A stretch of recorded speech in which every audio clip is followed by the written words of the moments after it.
یہ حاجی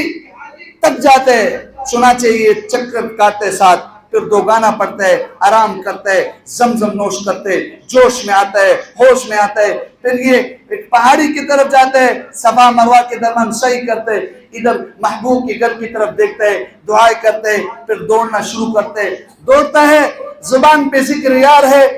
بدن پر غبار ہے، ادھر ادھر سعی بے سیار ہے، محبوب کا انتظار ہے، گویا کہ پورا عمل ہی دیوانہ وار ہے، امر علی دیار دیار ریلا، اس نقشے کو پیش کرتے ہیں۔ چنانچہ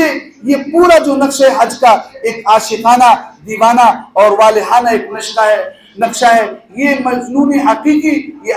عاشق حقیقی جب دیکھتے ہیں کہ محبوب حاصل نہیں ہوا ہے تو اب یہ سنتا ہے کہ جس ہستی نے مجھے اس راستے میں، اس عشق و محبت کے راستے میں ڈالا ہے، اس ہستی کے پاس جاتا ہوں۔ چنانچہ یہ مدینہ منورہ کی طرف رخ کرتا ہے، مدینہ منورہ آتا ہے۔